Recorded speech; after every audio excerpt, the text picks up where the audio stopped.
प्रस्तुत है बीए प्रथम सेमेस्टर के पाठ्यक्रम में चयनित कविवर बिहारी के दोहे।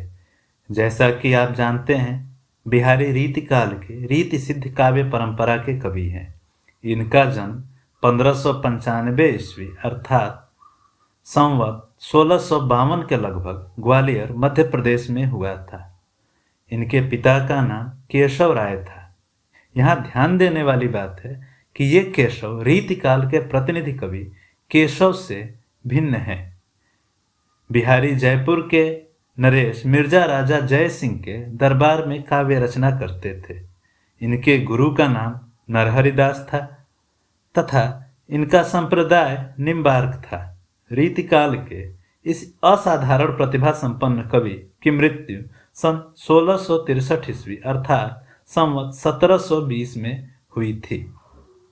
कविवर बिहारी ने एकमात्र रचना सतसई के रूप में की, जिसे बिहारी सतसई के नाम से जाना जाता है। यह दोहा छंद में लिखी गई रचना है, जिसमें लगभग 713 दोहे संकलित हैं। हालांकि कई स्थानों पर दोहों की संख्या 719, 724 इत्यादि मानी गई है, परंतु जगन्नाथ दास रत्नाकर, जिन्होंने बिहारी रत्नाकर नाम से इसकी टीका लिखी है, उन्होंने दोहों की संख्या 713 ही मानी है। पाठ्यक्रम में इनके 10 दोहे चयनित हैं। हम एक एक दोहे का पद पाठ करेंगे, साथ ही साथ उसकी व्याख्या भी। पहला दोहा, जो कि सतसई का मंगलाचरण भी है, इसमें वह राधा जी की वंदना करते हुए कहते हैं कि मेरी भव बाधा हरो राधा नागर सोय, जा तन की झाई पड़े श्याम हरित द्युति होय। परीक्षा में इसका संदर्भ ऐसे लिखा जाएगा कि प्रस्तुत दोहा रीतिकाल के प्रसिद्ध रीति सिद्ध कवि बिहारी द्वारा रचित बिहारी सतसई से उद्धृत है। प्रसंग के अंतर्गत लिखेंगे कि प्रस्तुत दोहे में कविवर बिहारी ने राधा जी की स्तुति करते हुए उनसे अपनी सांसारिक बाधाओं को दूर करने की प्रार्थना की है। यहाँ ध्यान देने वाली बात है कि बिहारी के दोहे सार गर्भित होते हैं। इनके दोहों में एक साथ बहुधा अनेक अर्थ व्यंजित होते हैं। जैसे इस दोहे के हमें 3 अर्थ प्राप्त होते हैं, जो कि इस प्रकार है। मेरी भव बाधा हरो, यहाँ भव बाधा का अर्थ है सांसारिक बाधाएं, विघ्न, रोग, व्याधि या अन्य रुकावटें। हरो अर्थात हरण कर लो। राधा नागर सोय, यहाँ नागरी का अर्थ नगर में रहने वाले अर्थात चतुर या श्रेष्ठ जनों से है। सोई का अर्थ होता है वही। इस तरह राधा नागर सोई का अर्थ हुआ वही चतुर राधिका या वही श्रेष्ठ राधिका।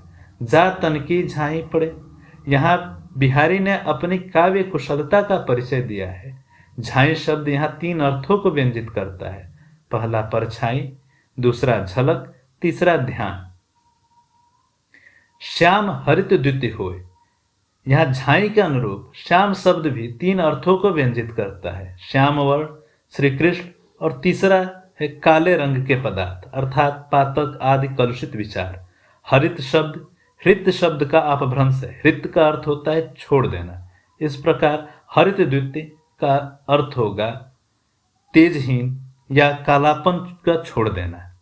इस प्रकार इस दोहे का पहला अर्थ, जो कि है परछाई से संदर्भ करके इसका पहला अर्थ होता है, हे वही श्रेष्ठ राधिका जी जिसके तन की परछाई या आभा पड़ जाने से श्याम वर्ण वाले कृष्ण हरे रंग की चमक वाले हो जाते हैं।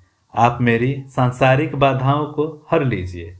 इसका दूसरा अर्थ इस प्रकार है, हे वही श्रेष्ठ राधिका जी जिसके तन की झलक आंखों में पड़ने से अर्थात दिखाई देने से श्री कृष्ण हरे भरे अर्थात प्रसन्न हो जाते हैं। आप मेरी सांसारिक विघ्नों को दूर कीजिए। भक्त के संदर्भ में इस दोहे का तीसरा अर्थ इस प्रकार होगा, हे वही श्रेष्ठ राधिका जी जिसके तन अर्थात रूप का ध्यान भक्त के हृदय में आने से काले रंग वाले पदार्थ अर्थात कलुषित विचार अपनी कलुषता छोड़ देता है। आप मेरी भव बाधा अर्थात सांसारिक दुख, दरिद्र, चिंता जो भी कवि कर्म में बाधा पहुंचाए उसको दूर करने की कृपा कीजिए। साहित्यिक सौंदर्य में हम लिखेंगे कि प्रस्तुत दोहा मंगलाचरण के रूप में लिखा गया है। चूंकि बिहारी निम्बार्क संप्रदाय से संबंध रखते हैं, अतः उसी के अनुरूप उन्होंने राधिका जी की स्तुति की है। भाषा में साहित्यिक ब्रज भाषा का प्रयोग है, दोहा छंद का प्रयोग हुआ है, नागरी शब्द में लक्षणा शब्द शक्ति का प्रयोग हुआ है, अलंकारों में श्लेष, रूपक या तथा अन्योक्ति का प्रयोग हुआ है। अगला दोहा इस प्रकार है। अपने अंग के जान के जोबन नृपति प्रवीण, अस्तन मन नयन नितंब की बड़ो इजाफा की। संदर्भ वैसा ही रहेगा। प्रसंग में हम लिखेंगे कि नायक नायिका के यौवनागमन से उसके अंग प्रत्यंगों में उत्साह एवं कांति की वृद्धि से मुग्ध होकर कहता है कि। यहां व्याख्या से पहले कुछ कठिन शब्दों के अर्थ को समझते हैं। जैसे अपने अंग के जान के, यहां अंग का अर्थ नृपति अर्थात राजा के सापेक्ष अपने सहायक जैसे सेना, सेनापति, अमात्य आदि से है। जोबन नृपति प्रवीण, यहाँ जोबन शब्द यौवन का तद्भव है। प्रवीण का अर्थ होता है प्रवीण अर्थात दक्ष या चतुर।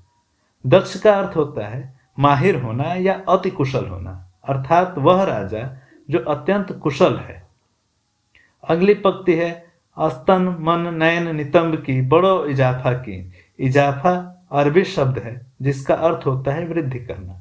इस प्रकार हम दोहे का अर्थ ऐसे लिखेंगे कि जिस प्रकार एक कुशल राजा अपनी समृद्धि का परिचय अपने सहायक अंगों जैसे सेना, कार्यकारिका आदि के धन, मान, सम्मान में वृद्धि करके देता है, उसी प्रकार जब से नायिका के शरीर में उस यौवन रूपी राजा का आगमन हुआ है, उस राजा ने नायिका के यौवनागमन के परिचायक अंगों जैसे मन की चंचलता में, नयन अर्थात आंखों की चमक में, स्तन, नितंब आदि में वृद्धि कर दी है। साहित्यिक सौंदर्य के अंतर्गत लिखेंगे कि दोहा छंद का प्रयोग किया गया है, भाषा अरबी मिश्रित ब्रज है और रूपक अलंकार है। अगला दोहा इस प्रकार है। अरते टरत न बर परे, दई मरक मनु मैन, होड़ा होड़ी बढ़ी चले, चित्त चतुराई नैन। संदर्भ पहले के जैसा ही रहेगा। प्रसंग में लिखेंगे कि नायिका के सौंदर्य पर मोहित होकर नायक मन में विचार करता है कि। अब यहां व्याख्या से पहले कुछ कठिन शब्दों के अर्थ को समझ लेते हैं। जैसे अरते टरत न बर परे, यहां अर का अर्थ है अड़ जाना या हठ करना। टरत का अर्थ होता है टलना। बर परे, यहां पर बर का अर्थ है बल या उत्साह, तो बर परे अर्थात उत्साह से भरे हुए। दई मरक मनुमैन, मरक का अर्थ है बढ़ावा, दई का अर्थ है देना, मनु का अर्थ है मानो और मैन अर्थात कामदेव। होड़ा होड़ी बढ़ी चले, होड़ा होड़ी का अर्थ है होड़ लगाकर या देखा देखी या प्रतिद्वंदिता से। बढ़ी चले अर्थात बढ़े जा रहे हैं। चित्तु चतुराई नयन, चित्तु अर्थात चित्त, चतुराई अर्थात चतुरता और नयन अर्थात नयन या आंखें। इस प्रकार दोहे की व्याख्या हम ऐसे लिखेंगे। नवयौवना नायिका के रूप की शोभा देखकर नायक विचार कर रहा है कि नायिका के उमंग से भरे हुए चित्त, नयन और चतुरता या चंचलता तीनों ही आपस में होड़ लगाकर बढ़ते चले जा रहे हैं, जिसे देखकर ऐसा प्रतीत होता है कि मानो कामदेव ने स्वयं इन्हें प्रोत्साहन दिया है। अर्थात यौवन के आगमन से नायिका के चित्त तो उमंगों से भर ही गया, साथ ही उसके अंदर चतुराई भी बहुत आ गई है और उसके नेत्रों में वृद्धि अर्थात भाव की वृद्धि हो गई है। साहित्यिक सौंदर्य में हम लिखेंगे कि दोहा छंद का प्रयोग है, अनुप्रास, उत्प्रेक्षा और मानवीकरण अलंकार का प्रयोग है। यौवन के आगमन से होने वाले परिवर्तनों को लक्षित करके कवि ने नारी मनोविज्ञान के गंभीर ज्ञान का भी परिचय दिया है। अगला दोहा इस प्रकार है। औरे ओप कनीन कनु, घनी घनी सरताज, मनी धनी के नेह की बनी छनी पटलाज। संदर्भ पहले की ही भांति रहेगा। प्रसंग में लिखेंगे कि यौवन के आ जाने से नायिका के आंखों में जो विलक्षण चमक और लाज या लज्जा का संचार हुआ है, उसी की प्रशंसा में उसकी सखी उसका उत्साह बढ़ाने के निमित्त कहती है कि व्याख्या से पहले कुछ कठिन शब्दों के अर्थ को स्पष्ट कर लेते हैं। जैसे औरे ओप, यहाँ ओप का अर्थ होता है चमक, अर्थात एक और ही तरह की चमक। कनीन कनु, यहाँ कनीनिका आंख की पुतली को कहते हैं, उसी का बहुवचन कनीन कनु है, अर्थात आंखों की पुतलियों। गनी अर्थात गिनी गई या मानी गई। घनी का अर्थ होता है अनेक, यहाँ अनेक का तात्पर्य अनेक पत्नियों से है। सिरताज फारसी शब्द है जो कि सरताज से बना है, जिसका अर्थ सर का ताज अर्थात श्रेष्ठ। मणि अर्थात मणि। धनी अर्थात स्वामी, प्रभु या प्रिय। नेह का अर्थ है स्नेह। इस प्रकार इस पूरी पंक्ति मणि धनी के नेह की का अर्थ होता है प्रिय या स्वामी के स्नेह को आकर्षित करने वाली मणि। छनी अर्थात आच्छादित या छिपी हुई। पटलाज अर्थात लज्जा रूपी पट अर्थात आवरण में। इस प्रकार इस दोहे की व्याख्या को इस तरह लिखेंगे। प्रस्तुत दोहे में नायिका की आंखों की पुतलियों को लक्ष्य करते हुए नायिका की सखी कहती है कि हे सखी, अब तुम्हारे शरीर में यौवन के आगमन के कारण तुम्हारी पुतलियों की आभा चमक कुछ और ही हो गई है, जिसका शुभ परिणाम यह हुआ कि अब अपनी सपत्नियों में अपने स्वामी के सर्वाधिक निकट हो गई हो। तुम्हारी आंखों की ये पुतलियों लज्जा रूपी वस्त्र के आवरण में छिपी हुई हैं।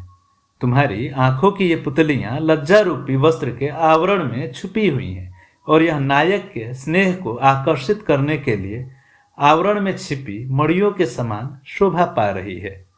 साहित्यिक सौंदर्य में लिखेंगे कि यौवनागमन के साथ नारी की आंखों में एक विशेष प्रकार की लज्जा का आ जाना स्वाभाविक है, जो कि कवि के नारी के मनोविज्ञान संबंधी ज्ञान का भी परिचय देता है।